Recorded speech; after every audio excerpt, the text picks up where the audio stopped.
What brought me here originally to Calaveras was the beauty of the environment, the ability to just go hiking and see these amazing things.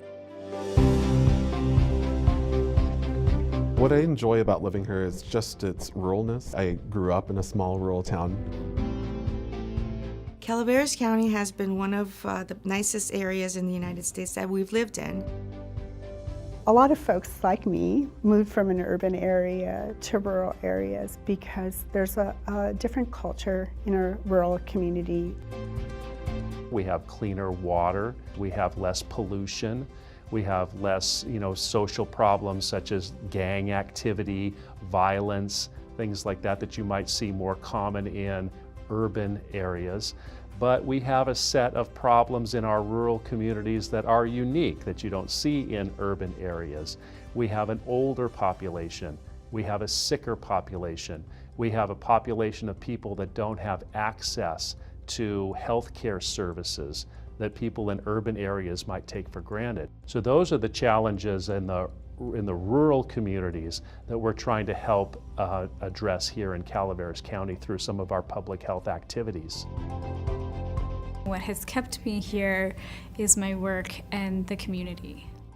The public health field is really changing to begin to address some disparities or inequities that happen when it comes to health outcomes. Part of that is the drive to address health equity. For people to really get an understanding of health equity, I think it's important for them to contrast equity with equality. So with health equity, the outcome is that we want to see people all achieve a certain basic level of health. And we want to see the barriers that are in the way for people getting there removed and minimized as much as possible. When it comes to looking at health disparities, one of the disparities that we found was that by being a smaller rural community that didn't have access to specific Calaveras County data, that in itself is a disparity.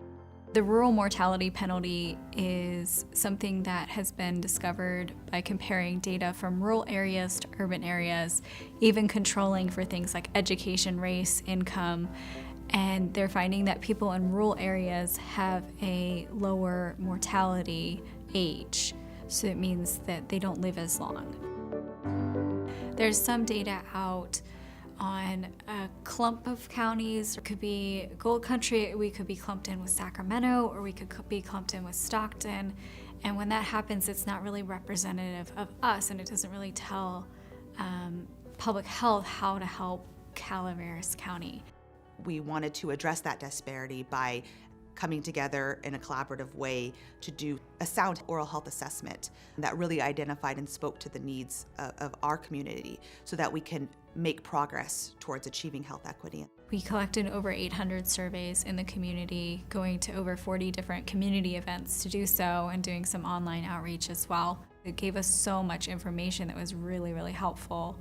And the nuances of our county. And so from that information, in collaboration with the Oral Health Task Force, we wrote an oral health improvement plan for the county to really focus on what we can do to make our mouths healthier. The Oral Health Needs Assessment revealed 3 major themes. The first was education, and that we wanted to educate our community more on oral health. The second was access, particularly access to dental care. And the third was creating a culture in which people felt that they could maintain their oral health and they had the hope of maintaining it throughout their life. Oral health is not just affected by visiting the dentist. That's a huge component of it, but there's so much more that goes into it, and that's what the assessment really identified. We were able to identify that housing security, having access to employment, having access to other resources really affect someone's overall health. And so as a community, we need to address the whole person. We have worked with different organizations in the county to get that message out there. We work with Meals on Wheels to provide oral health education materials and then oral health kits to the recipients because they're not always able to get to a store to buy those. We've been called upon education to the public. We've been called upon to screen kids in the schools. When the county calls upon me to go and talk to a specific group, we are there with education, with presence. So when there is a problem, people do pick up the phone and we do talk to each other. So we're small enough to do that, yet we're big enough that we can help quite a bit of people. Partnerships are the strength of a small community. We know who's talented, who has connections. I think this county is remarkable. A lot of small counties are just struggling to keep head above water. Calaveras County has great leadership, and they look for innovative programs. They look at best practices. As we evolve, we become more responsive to the needs of our community and bringing them to the table, having a discussion, identifying what their needs are, and doing something about it. I'd like to see access that people do not have to leave their hometowns, the places they've chosen to live, to raise their children and to grow old, to receive the same services that they can receive in an urban area. What it's going to take to make progress towards achieving health equity is collaborative partners coming together to address issues that are backed in data. Through collaboration and resources, I think we're going to really start to make progress on achieving health equity here in Calaveras County.